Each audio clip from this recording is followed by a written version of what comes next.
Sorry, I just now realized I need my iPad. Okay. You're good. Welcome to Mythology. And before we start, I just want to say, I'm not the god of pronouncing words, so be prepared. Alright. No, I'm a god. Starting off, we have Ainsley, Cortland, and me. So, before we start, one thing that almost all religions have is gods. So we're going to start off with a brief overview of some Egyptian gods. Here's a lot of some just ones that are well known. I'm going to share the few of my favorite. We have Amun, god of the air, Happy, god of the Nile, and Bast, the cat goddess. Now, here are some of the main 5 gods. These are some of the most well-known and powerful gods. We have Set, the god of chaos and mischief. Isis, the goddess of motherhood and magic. Horus, the god of good and war. Osiris, the god of the dead, and rules the land of the dead. And then Nephthys, the god of the sky. Goddess of the sky. Now, I do want to say real quick that these gods does not mean that any other gods in the religion are not as important or maybe more important. These are just some of the main ones. Because we can't do them all. So, Amun-Ra was just hands down the most powerful, most worshipped, and the most important of all the gods. He is formed when the sky god Amun and the sun god Ra come to combine and make the all-powerful god. His powers include both the magic of the sun and the sky. This is kind of weird, but they live in a combined form while at the same time they live in their separate deities. So,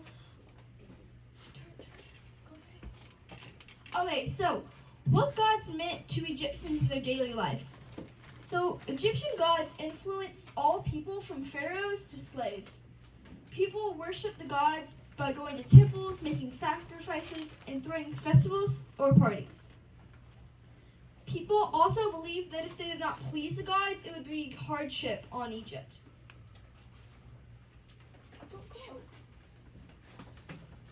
For example, the people would blame the pharaohs.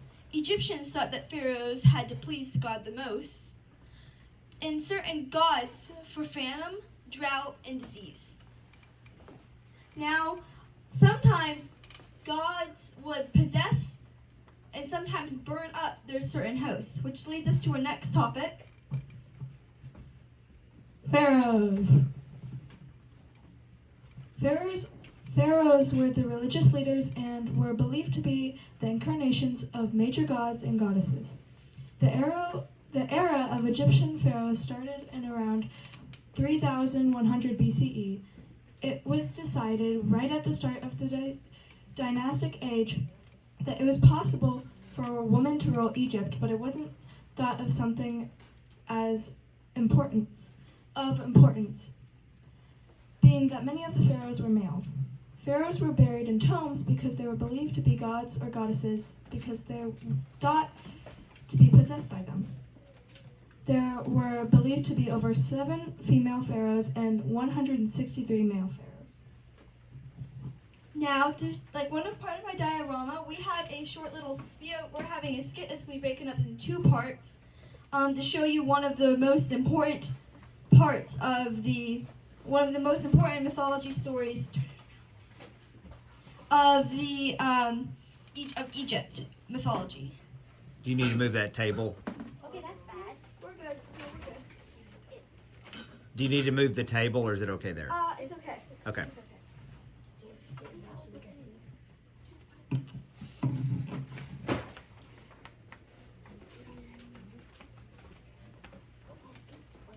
Hello, I'm Set, and I have a quick little contest. Whoever can fit perfectly into this box will receive ultimate power, or the biggest piece of candy. Do I have any volunteers? Ada, you can try first.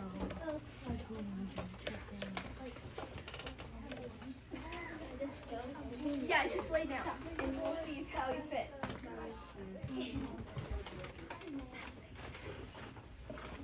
Oh, Okay, so stay in your close. seats. Don't quite Stay in your fit wrong. seats. Do I have another volunteer? Clyde, why don't you come up and try? Okay. I'm not actually I bet they have it already planned. lay down.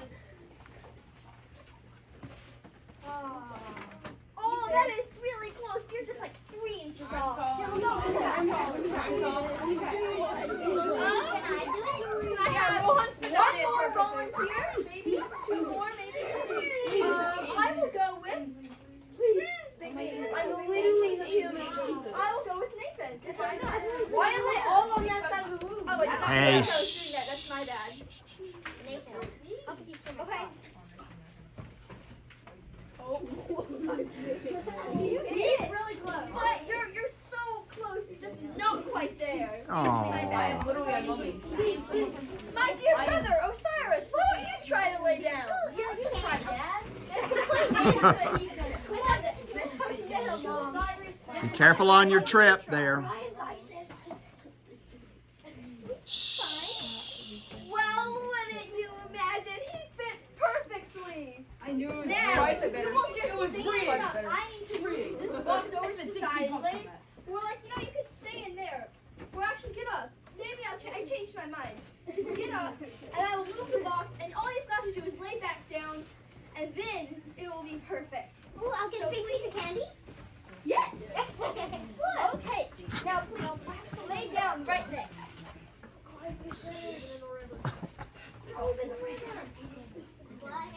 Okay, they can't see it over there. Ha! I trapped you inside the box. Whoa. Oh, no! And that's the end of the first part of our presentation. Okay, everybody have a seat, please. Everybody sit back down, please. Rohan is now stuck in a sarcophagus with the thing, and he is now officially been called dead, and now we have no clue what to do. The set has now taken over the throne. So I just throw him in the river. That's how it happens. Is that tall? That's how it happens. Okay, I need Luke and Clyde and guys to have a seat. Thank you. And so now it's my turn. Today we're going to be talking about the magic of mythology. But to start off with the question, why do you think, personally, why do you think that magic was so important to the Egyptians? Why it affected their lives?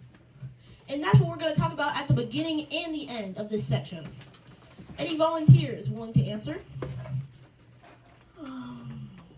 Quickly. Pick Beckett. somebody. 2 things. First of all, I think Clyde's bit better in that than Rohan. But Yeah. second thing, That was my piece of candy. I think it's important because it, as talked about in the Pharaoh section, they based all their beliefs off of the gods and all that magic kind of stuff.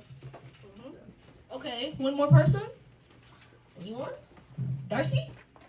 Because they thought that the gods controlled everything, and they probably did that with like magic or something. Both are very good answers. But to start off today, I want you to visualize.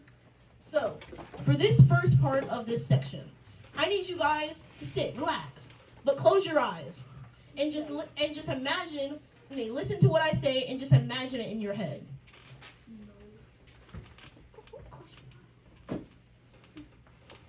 So if everyone would close their eyes, please. So,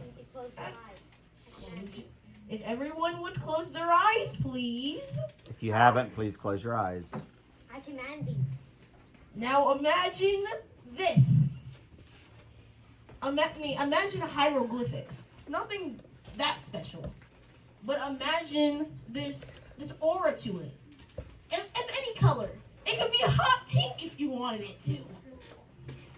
But just think, what if, at your own command, you could make random hieroglyphs appear with a golden aura, or really any color, it doesn't really matter, and just make things happen. Open your eyes. That is the power of hieroglyphs. And as you can see, we had AI try it out. Like I said, hot pink. Hot pink. That really is hard. Thank you to those who talked about hieroglyphics, because now I can dig deeper. Hieroglyphics weren't just a language, but they were used for magic. Egyptian magicians used hieroglyphs to bring their words to life. Hieroglyphs are pictures, right? Hmm? Those pictures come to life. Those pictures mean something. And that's what magic is. It's something that comes to life. And so its connection with hieroglyphs, it makes perfect sense. But now we're going to start talking about the eye of a god. Thank you, Ainsley. As Ainsley talked about, too much power equals a host burning up. There's such thing as the bloodline of a god. Of the kings. Valley of the Kings. They wanted to keep the bloodline because then the gods could possess them. If I could get a volunteer, anyone. I told you, Char, I would pick you. I told you I had something in store for you. I'll possess you. So, Char, I'm a test. if you would stand right here. I'll possess him since I'm at the goal. So, let's imagine that Char is a pharaoh. And so, as I'm already dressed like that, I am Horus, the god of good and war. But I'm more powerful than you, So, let's say he's just minding his own business, sitting in the throne, yada, yada, yada, yada, yada, yada, yada. And then I come into play. I decide, hey, I'm going to take over your body. Okay, seems like a good idea to me. Pretty much. But there are two different types of possession. There is one possession where you think of ghosts. You know how ghosts can possess stuff and then they control it? So I can control Char completely. Or I could decide that I want to live in his head for a while. Get a vacation, you know? And now I'm basically his conscience now. Might be a bit of a wild ride there, Cortland. Yeah, trust Don't me. worry, I've done it many times before.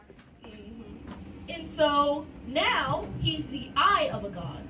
The eye of a god is somebody who's basically taking host, like a vacation home for a god. I kind of need a vacation.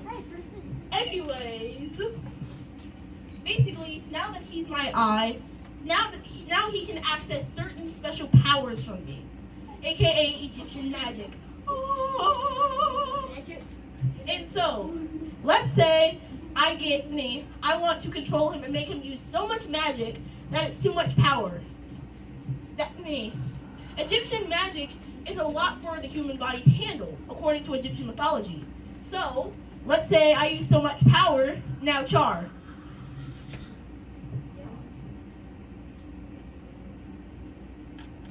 And as you can watch, Char is burning to dust.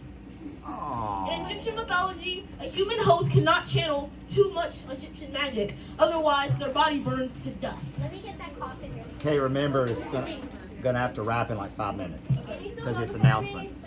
Okay, so quickly, let's say we revive Char. Yay! And now let's say we achieve perfect harmony. Perfect harmony would be when a god and an I are in perfect harmony. I am him and he is me. We think the exact same. And if you are in perfect harmony, you are virtually unstoppable because you basically are the same person. Now, to almost end it off, if Rohan would please go. Where? In front! Okay, Rohan, go. Okay, sure. Alright, so you're in perfect harmony with me, right? Sure. I don't see why not. So, that means you can do anything, right? Yes. What's your heart's desire?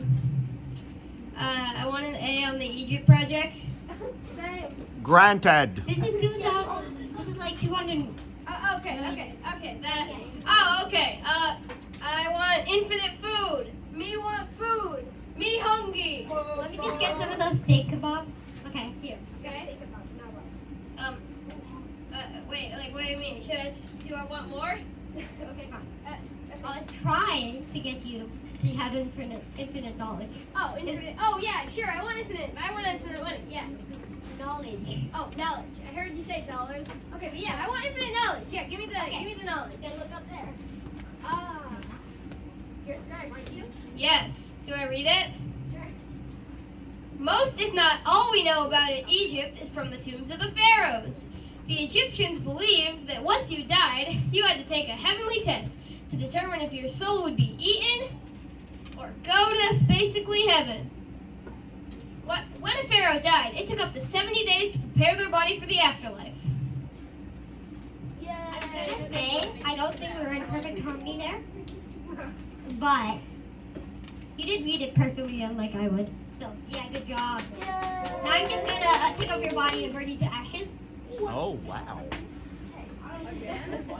Thank you. Now to end up our presentation, we would like to finish up our reenactment part, okay?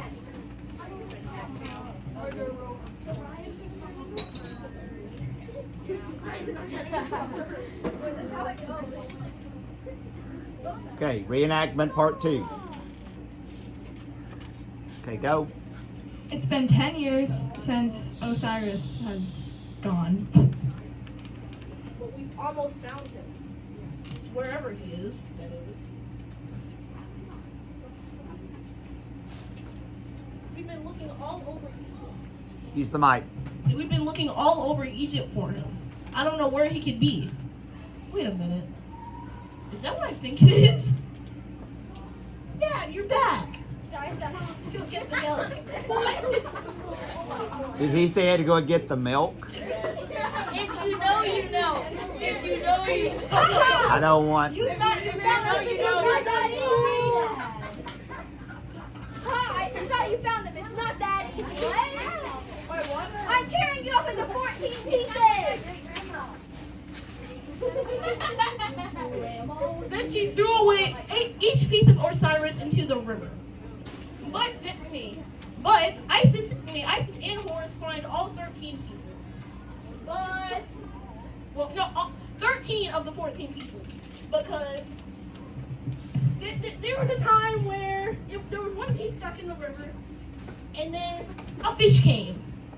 Fishy! And then ate up the last piece. Eating human body parts? And so in the end, once Isis and Isis used her powers to bring him back to life, she couldn't fully bring him back to life due to the fact that they were missing a piece. But since he was still a god, but he wasn't fully alive, he couldn't go back to his original state. So he had to go to the underworld and become the god of the underworld.